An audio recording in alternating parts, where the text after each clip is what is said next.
આજની વાર્તા સારું કાર્ય મોટે ભાગે ફળે જ છે. મિત્રો, આ વાક્ય આપણે અનેક જગ્યાએ સાંભળ્યું છે કે કોઈ પણ તમે સારું કાર્ય કરો એટલે એનું ફળ તમને ક્યાંક ને ક્યાંકથી મળે જ છે. મેં પણ આ જ મુદ્દા ઉપર અનેક વાર્તાઓ કીધી છે. આજે હું નવા એંગલ ઉપર એક વાર્તા લેવાનો છે. એક ગામમાં બે ભાઈ બહેન, ભાઈની ઉંમર લગભગ 12-14 વર્ષની અને બહેનની ઉંમર લગભગ 7 કે 8 વર્ષની. બંને એકલા જ રહેતા હતા. માતા પિતા એનું કોઈ કુદરતી આફતની અંદર અકસ્માતમાં અવસાન થયેલું અને એ બંને ભાઈ બહેનો પોતાની રીતે કાર્ય કરતા અને પોતાનું જીવન પણ ચલાવતા. કોઈની પાસેથી મદદ પણ ન લેતા. એટલે કે એનું કામ એ હતું કે એ લોકો બાજુના જંગલમાં લાકડા કાપવા જાય અને એ લાકડા શહેરમાં વેચી અને એમાંથી જે પૈસા આવે એ પૈસાનું એ લોકો પોતાનું જમવાનું અને ખાવાનું લેતા. ખૂબ જ સામાન્ય પરિસ્થિતિમાં જીવતા હતા. એને કોઈની અપેક્ષા પણ નહોતી અને આ પ્રકારે જીવતા અનેક માણસો છે. આ લોકોની ઉંમર તો નાની હતી, પણ ઘણીવાર મોટી ઉંમરની વ્યક્તિઓ પણ આ જ રીતે જીવતી હોય છે. કોઈ એક વખત એની પાસે કોઈ લાકડા કાપવા માટે કોઈ બીજી સાધન પણ નહોતું. દાંતરડાથી જ કાપતા અને દાંતરડાથી કાપતા એટલે બહુ નાના ઝીણા લાકડા જ કાપી શકે. આજુબાજુ કે લાકડા પડ્યા હોય તે ભેગા કરે અને એ બધા જઈ અને બજારમાં વેચે. થોડા જ પૈસા મળે. કોઈ એક વખત એ દાંતરડું લઈ બંને ભાઈ બહેન જંગલમાં જાય છે. લાકડા કાપીને આવે છે. થોડા ઘણા કાપડ કાપ્યા એ બધા સાથે લઈ આવે છે અને બરોબર સાંજનો સમય હતો અને બરોબર એ ગામના પાદરમાં પહોંચે છે. ત્યાં સખત ઠંડી હતી અને એ સખત ઠંડીમાં એક વૃદ્ધ સંત ત્યાં બાજુમાં બેઠા હતા. ઠંડીમાં ધ્રુજતા હતા. એની પાસે કંઈ ઓઢવા પણ નહોતું. એટલે એમને પૂછ્યું, એમને સાધુ મહારાજને પગે લાગ્યા અને પૂછ્યું કે તમે કંઈક ઓઢી લો ને. તો કે મારી પાસે કંઈ ઓઢવા નથી. ત્યારે એ જે બંને ભાઈ બહેન હતા એ એકબીજાની સામે જોવે છે અને પૂછે છે કે અમે આ લાકડા સળગાવી અને તમે થોડીક ઠંડી ઓલું કરો. એટલે પોતાના જે લાકડા લાવ્યા હતા કે જે બજારમાં વેચવા જવાના હતા એ તો વેચવા જવાની પરિસ્થિતિ રહી જ નહીં. એમણે લાકડા સળગાવ્યા, ધૂણો કર્યો અને પેલા જે સાધુ મહારાજ હતા, સંન્યાસી, એમને થોડી ગરમી આપી અને ગરમી આપ્યા પછી એમને પોતાને એમ કીધું કે બાજુમાં એક ધર્મશાળા છે અને એ ધર્મશાળામાં તમે ચાલ્યા જાઓ. બધા જ લાકડા તો ચાલ્યા ગયા હતા. ગામમાં વેચવા જવાનો પ્રશ્ન નહોતો. બંને ભાઈ બે વિચાર કરતા હતા કે આજે આપણે ઘરે જઈને જમશું શું, સાંજે આપણે શું બનાવશું.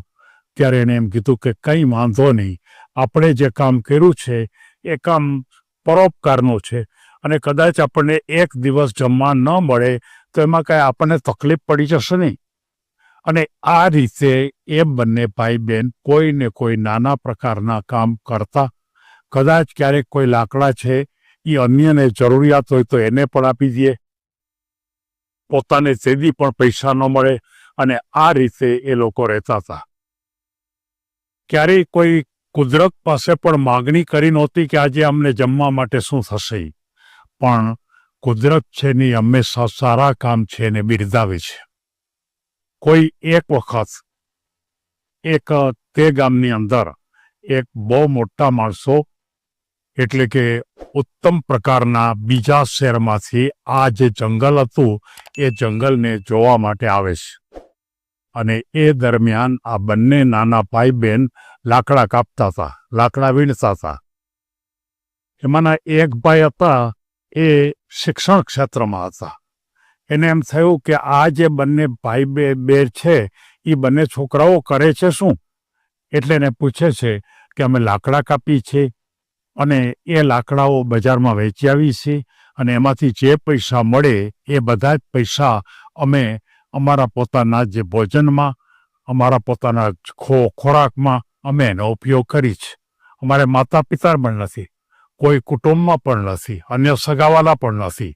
અમે બંને ભાઈ બહેન જ આ કામ કરીશ. ત્યારે એ જે વ્યક્તિ હતા એણે એમ પૂછ્યું કે તમે ભણવા નથી જતા? તો કે ભણવા તો કેવી રીતે જઈ? જો ભણવા જઈએ તો ભીખા રહી, અમને પોતાને ખોરાક પણ ન કરી શકાય, એટલે ભણવા તો જતા નથી. ત્યારે એ વ્યક્તિ એમ કીધું કે તમારે ભણવું છે? ત્યારે એણે કીધું કે ભણવા તો ઈચ્છા ખૂબ છે, પણ અમે ભણવા જઈ શકીએ એમ નથી. એટલે પરિસ્થિતિ એવી થઈ કે એમણે એ જે વ્યક્તિ હતા એ વ્યક્તિ કોઈ એક શિક્ષણ સંસ્થા સાથે જોડાયેલા હતા. એમાં એ બંનેને લઈ જાય છે, ત્યાં એને ભણાવે છે.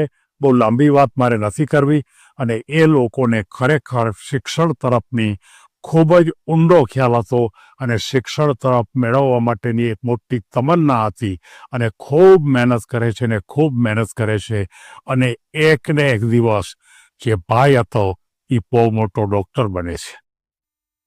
અને જે બેન હતી એ બેન સમાજ સેવાની ભૂમિકા ઉપર એણે MSWનો એ પ્રકારનો કોર્સ કર્યો અને એ રીતે એ બંને ખૂબ આગળ નીકળી ગયા.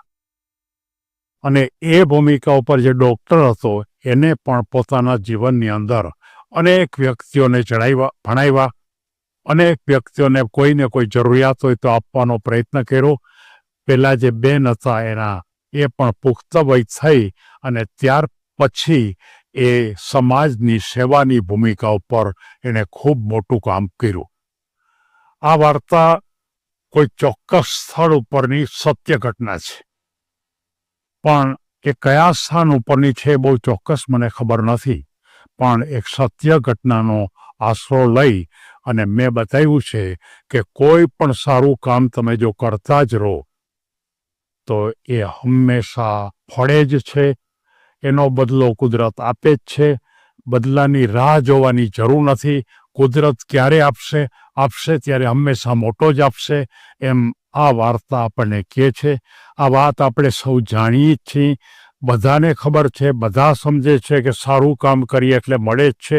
પણ તેમ છતાં પણ ઉત્તમ કામ કરવા તરફ આપણી દ્રષ્ટિ વિકસતી નથી. માટે સમાજની અંદર આ દ્રષ્ટિનો વિકાસ થાય એટલા માટે કેટલાક યુવાનોને માર્ગદર્શન આપવા માટે મેં આ વાર્તા પસંદ કરી છે. સૌ કોઈ જીવનમાં આવા પ્રકારની ભૂમિકા પર કોઈને કોઈ સારું કામ કરો અને ખરેખર પોતાના જીવનમાં પણ લાભ મેળવો. એવી લાગણી સાથે સૌને ધન્યવાદ.